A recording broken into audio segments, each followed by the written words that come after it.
Hello guys! If you're heading to the Lake District in England and you fancy somewhere a little more wild, put the Wastwater on your list. Today we are at the Wastwater, right in the Wastwater Valley in the Western Lake District. And there's a pretty impressive fact about this place. It's the deepest lake in England, reaching around 79 meters at its deepest point. At the same time, it's also about 3 miles long, so it's a pretty big stretch of water, and the whole setting is just something else. We brought Hype, our dog, here for a walk, and to be fair, you don't really need a complicated plan. Just park up, get yourself down to the lake, and start walking. The road into the Wastwater is already part of the experience. It gets narrower and narrower, and you are surrounded by these huge fells on either side. Then suddenly, Wastwater appears, and you're like, okay, I see why people come here.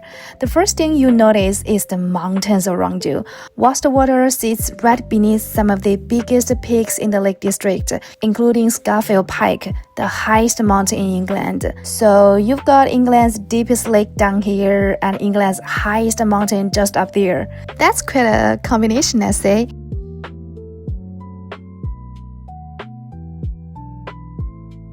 And then there are the screes. These are the huge gray rocky slopes running along the southern side of the lake. They are made up of millions of pieces of broken rock, and they rise almost 2,000 feet above the lake. You can actually see how steep they are from the water. It gives Wastwater a very different look from places like Windermere.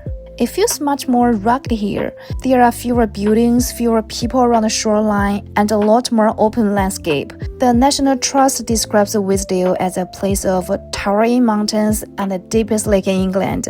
And to be honest, that pretty much sums it up. You've got this enormous lake in front of you, massive fells behind it, and hardly anything getting between you and the landscape.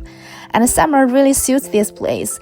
The hills are properly green at this time of year. You get wildflowers along the path, long grass moving in the wind, and patches of sunlight traveling across the fells.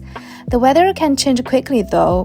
1 minute is bright and sunny, and 10 minutes later you've got a cloud sitting right over the mountain. That's very Lake District style. So definitely bring a light jacket with you, even if it looks like a gorgeous summer's day when you set off. For us, it was just one of those really nice days, nothing too fancy, just good weather, a bit of breeze, and a gorgeous view pretty much the whole way.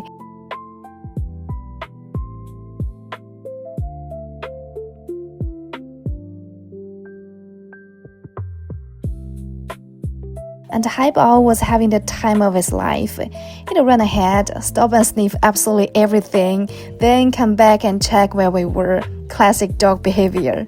What I really like about Wastwater is that you don't have to be a serious hiker to enjoy it. Obviously, if you're into hiking, then good, you're in a brilliant spot. So if you're planning a Lake District trip and you've already done the more famous spots, I'd definitely give Wastwater a go. It's a bit more remote, it takes a little more effort to get here, but I guess you don't really mind, right? That's exactly part of the charm. You drive right into the mountains and eventually you end up beside one of the most dramatic lakes in the whole of the Lake District. For us, it was just meant to be a walk with a highball. We just wanted to get out, stretch our legs, and let the dog have a good run. And then we found this, England's deepest lake, surrounded by some seriously impressive mountains on a beautiful summer afternoon. Not a bad place for a dog walk, is it?